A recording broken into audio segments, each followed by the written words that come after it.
Thank you so much, Katie. And I don't know what you did to deserve chairing Napo's first ever online conference, but I know that when our president opened TUC Congress, he opened with the immortal words, "What could possibly go wrong?" So you've clearly done brilliantly, and it's fantastic to join you and your members and delegates online. Just before I start, Katie, if I may, I know you had a 1 minute silence earlier, but I would also like to also add my sympathies and bring condolences on behalf of the whole movement to the loss of your former Assistant General Secretary, Harry Fletcher. Those of us who saw Harry in action, we know he was a big, colourful character who worked tirelessly, not just on behalf of Napo members, but on behalf of the whole movement. You know, it felt like Harry was always in the headlines, always on the telly, always campaigning. And in particular, I would just want to note the work that he did on domestic violence. You know, at a time when too often women who are victims or survivors of bullying, harassment, or violence feel like are made to feel as if they are somehow being disloyal by reporting that abuse. It was so important to have people like Harry, men like Harry, standing up for women's rights. So I would like to remember him and send our sympathies.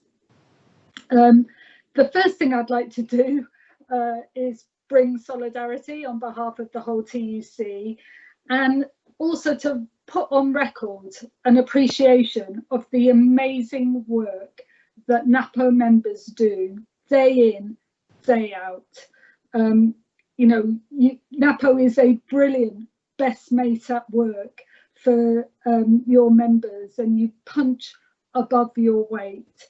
You're a respected expert from media studios to corridors of power, because you know about the real life experience of your members. You're keeping communities safe, you're providing second chances, and of course in the family courts you're putting young people and children first. So I think it's really important to recognise the value of the work that your members do and the value of the trade union in sticking up for your members so effectively. You also have a great general secretary in the form of Ian, again somebody else we see on the picket lines in Westminster, respected right across the political spectrum. And what I'm really pleased by is the way in which Ian has stepped up as a champion of Black and ethnic minority workers too.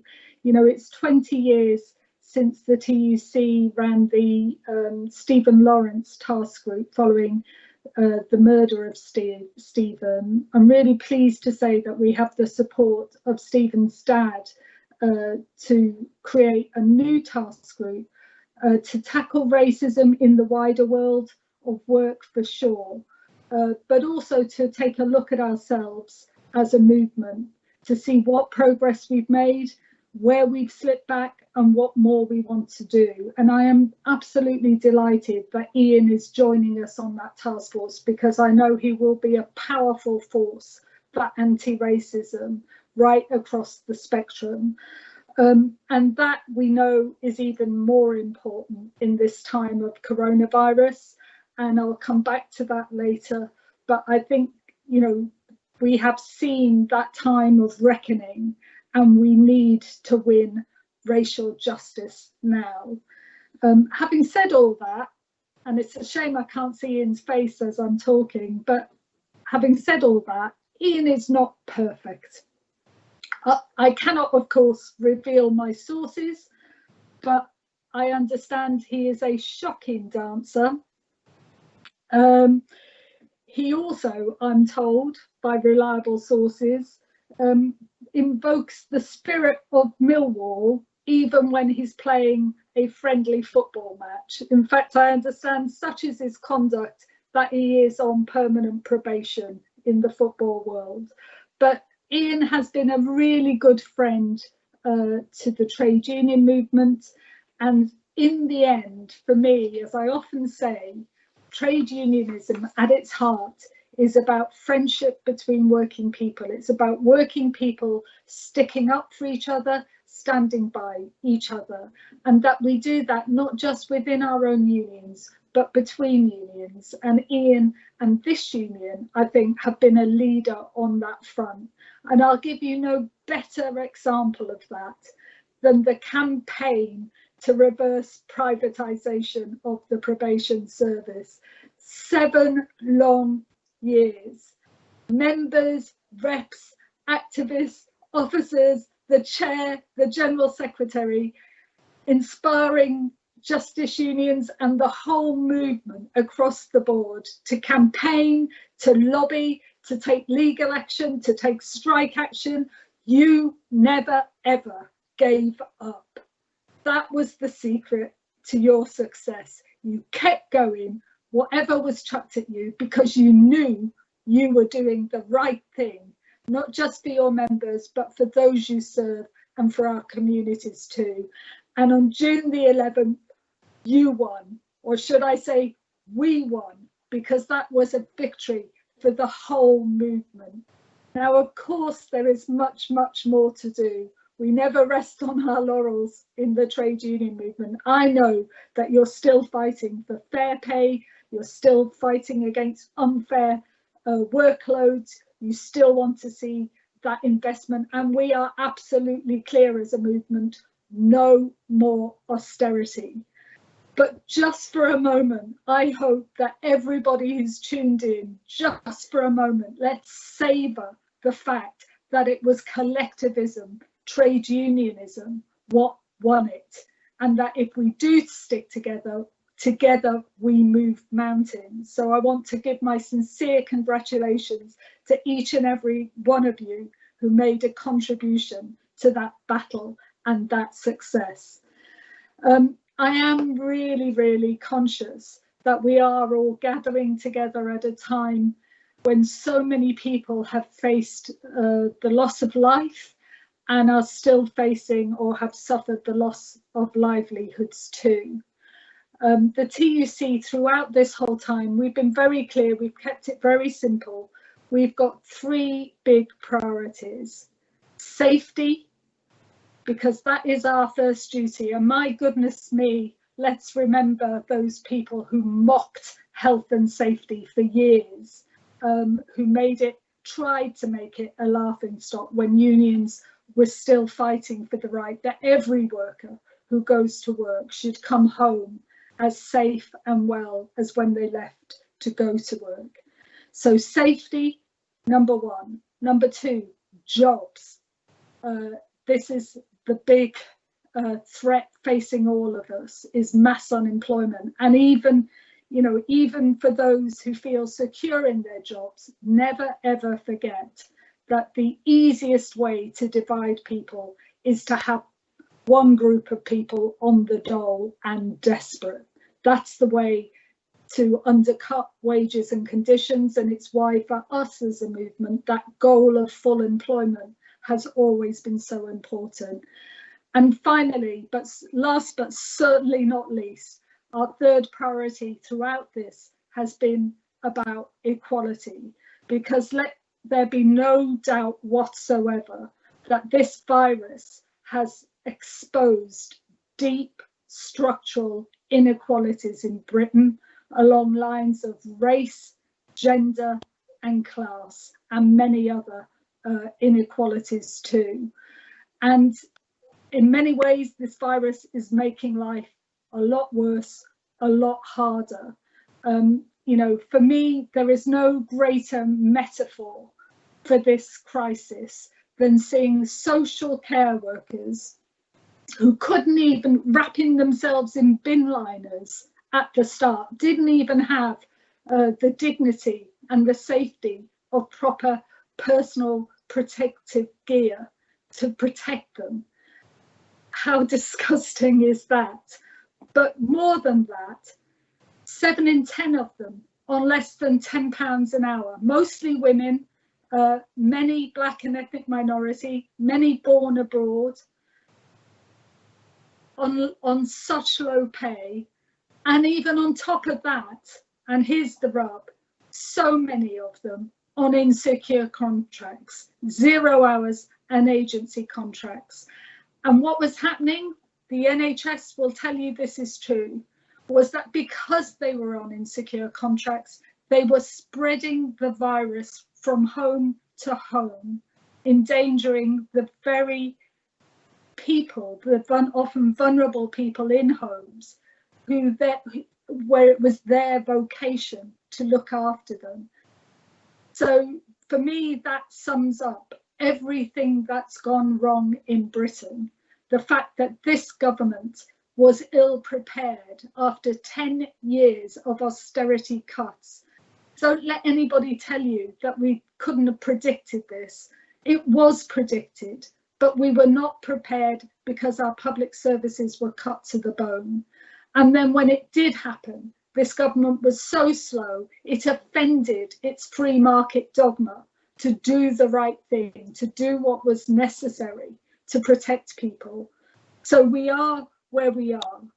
But what I think has been incredible has been this union and all unions, the way that we have risen to the challenge together. So when it came to PPE, when it came to health and safety standards and guidance at work, we got stuck in. And without doubt, people's health and lives have been saved because unions got in there and demanded good, tough standards of safety at work. Risk assessments that we're still demanding should be made public so that employers are accountable not just to their staff, but to the whole community. Because if it only takes one cowboy employer to shut down a whole city, as we saw in fast fashion and in the meat industry.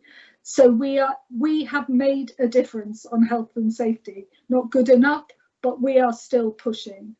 And on jobs, as I said, the biggest threat, and it impacts on us all, is the threat of mass unemployment. For the damage that does to families, and those of us who lived through the 80s remember it all too well, and the damage that it does to the economy, because we can't bounce back as quickly as otherwise we would, but also the damage it does to society. Because, you know, the evidence is clear that poverty and unemployment bring all sorts of social ills. We know that in terms of crime, in terms of child poverty, in terms of whole generations being scarred in terms of the future.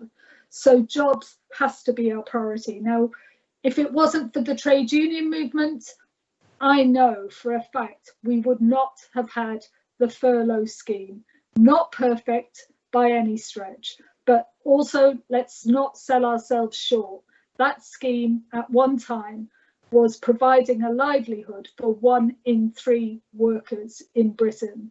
And if it hadn't been for the trade union movement coming together and campaigning, we wouldn't have got it.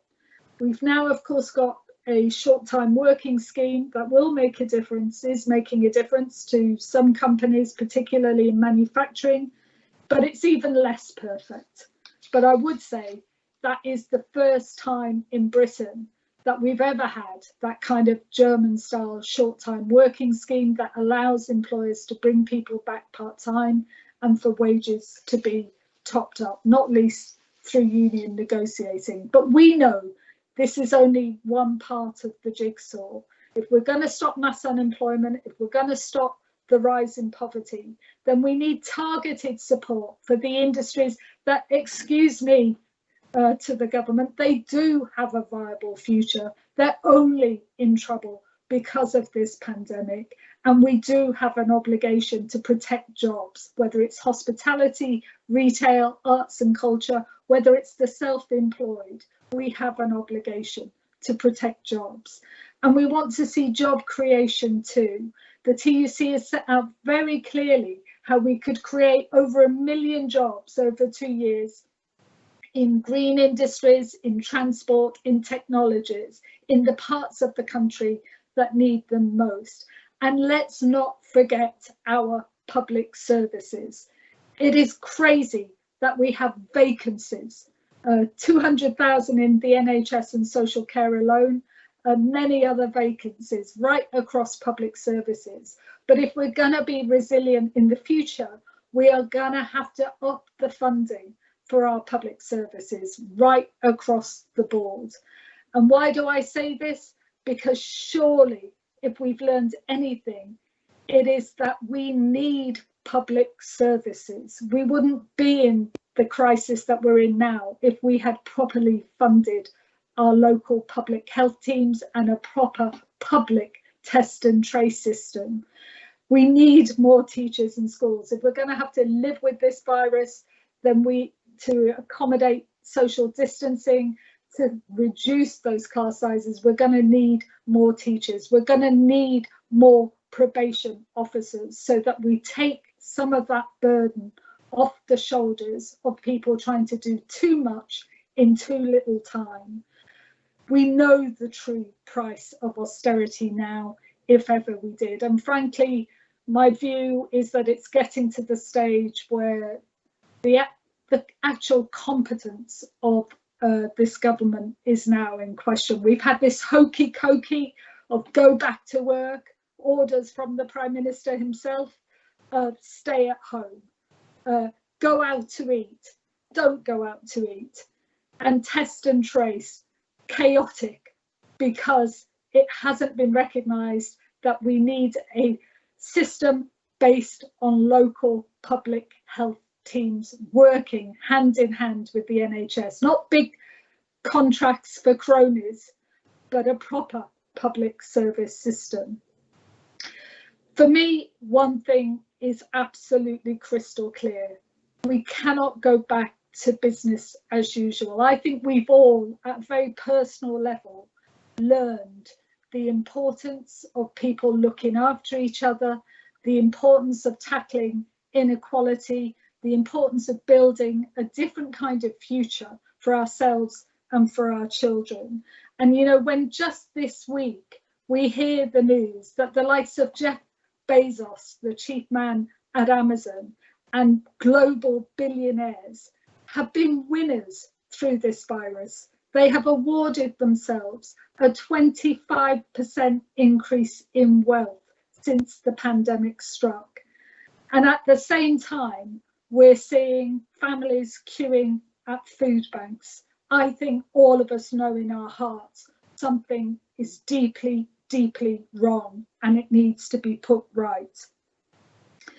You as probation officers and representing probation officers, you are on the front line in the community. You know the toll that inequality and poverty and unemployment take.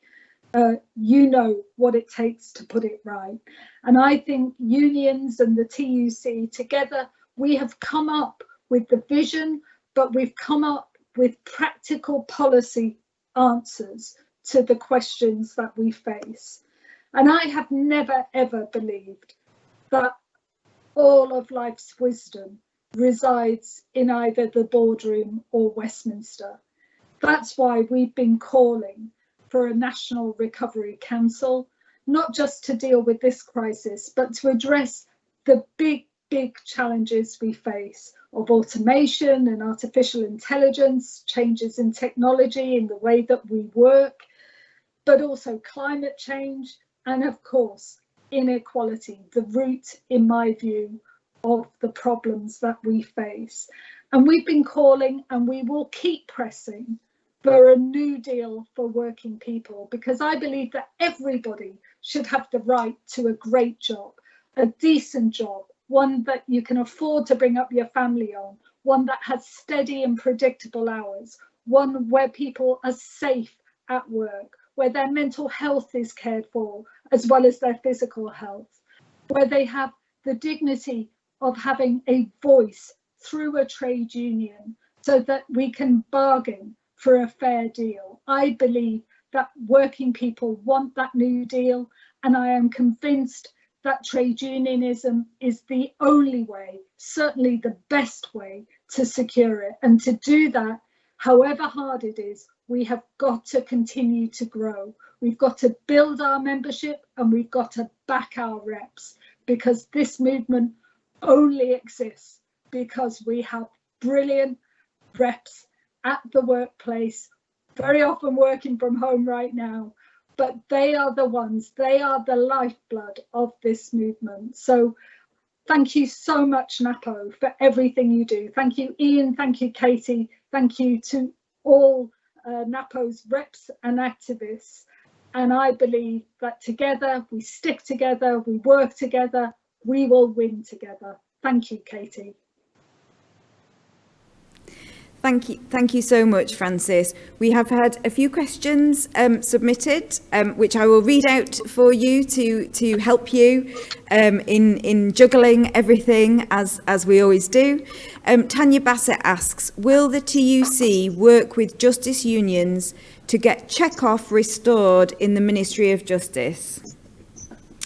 Carol Doherty asks, what is the TUC stance on companies who feel it is acceptable to take people down a formal punitive route when they are off through illnesses such as cancer?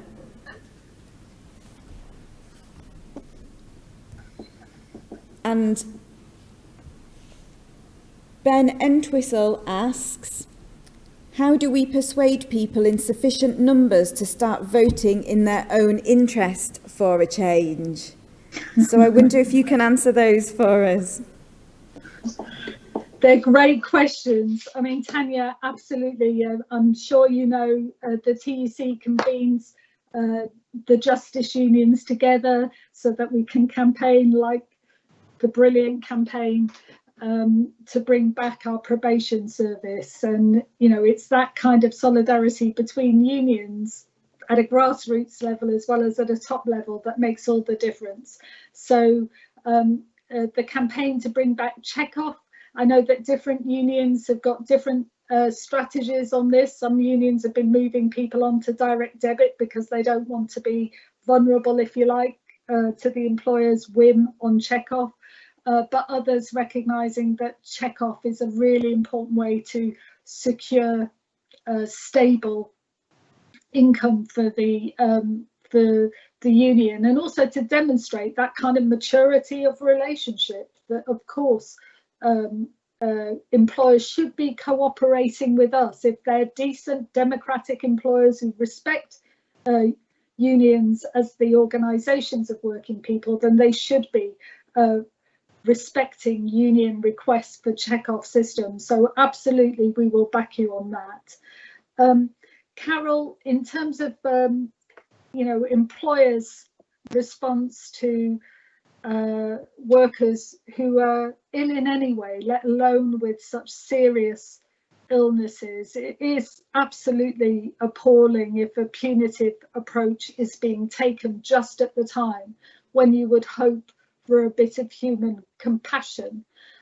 It's one of the reasons why, you know, I couldn't go into all the detail in my contribution, but you'll know that as a TUC, we were pushing so hard for additional support for shielding workers, because, you know, I think increasingly people are distrustful of the government's decisions about whether or not the wallet gets opened, and the claim that this is all to do with science. I think people are worried, and again, you would hope that through negotiations with unions that employers would understand just how vulnerable you can feel if you are suffering from a serious illness. So I would absolutely agree with you. I would also just add, by the way, that we are part of a campaign that was set up called Dying to Work,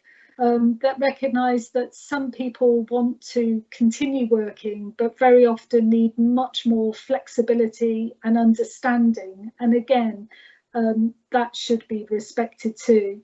And just finally, on how do we get people to vote in their own interests? You know, I would say that, well, and certainly the evidence is that there is one of the best contributions that we can make as a trade union movement is to grow.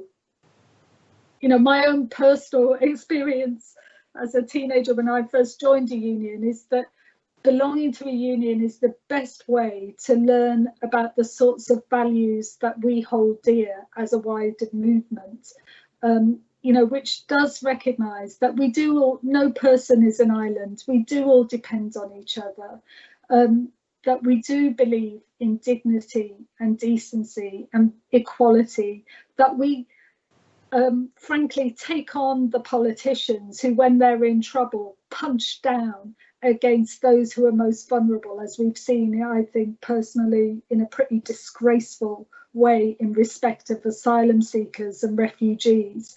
You know, that these are the values that we learn as we become active in trade unions, and we learn the skills to be able to make that case, make that argument. Again, for me personally, my training as a shop steward was absolutely critical to giving me the confidence even to feel able to speak out in a meeting. So, you know, this really matters, and that's why it's great to hear your union putting, as I was listening just before I came on, putting so much emphasis on the importance of supporting reps, because that is the key to growing our movement and winning people to the vision, not just of Britain, but of the world that we share as a movement.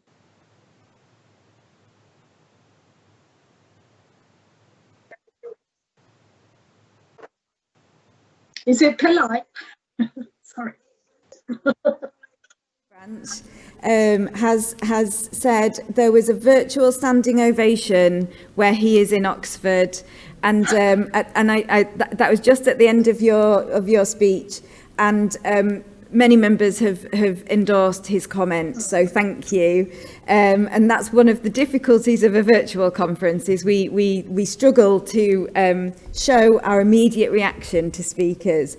We've also had two more questions, one from Iqbal Bogle. How can the TUC support Napo and other unions with regard to COVID-19, which is affecting BAME staff and service users within probation? What strategies do you think should be in place? And a final question from somebody who you've already mentioned, Ian Lawrence, reminding you that TUC Congress passed 2 motions this year in support of probation and family courts, and he'd just like to remind you of those and ask you to show your support for the work that we are doing in campaigning. Great. Well, first of all, thank you so much, Bernard. I tell you, you know, there was that lovely phrase of Tony Benn's about, you know, encouraging each other. And I think we all need that. So I really appreciate your encouragement. Iqbal, I think, you know, this is a massive issue. Again, some of the evidence that the TUC has been collecting shows that that kind of disproportionate hit of the virus to Black and ethnic minority workers is I think primarily about Black and ethnic minority workers being much more likely to be employed in key worker jobs, so being more exposed to the virus. But racism kicks in too, because certainly when we did a big listening exercise with Black workers, they were telling us they face discrimination in getting the right PPE. And very often individuals were talking about the pressure that they felt under to do the most dangerous shifts, for example, where again, they would be more exposed to the virus, but also relying on public transport to get to work and back and so on. So it's one of the reasons why we have been pushing hard for an independent public inquiry into the government's handling of this virus. And, you know, I think that issue of racism is one key dimension to this, that we have to blow the lid off what's been happening and who's been suffering most and why.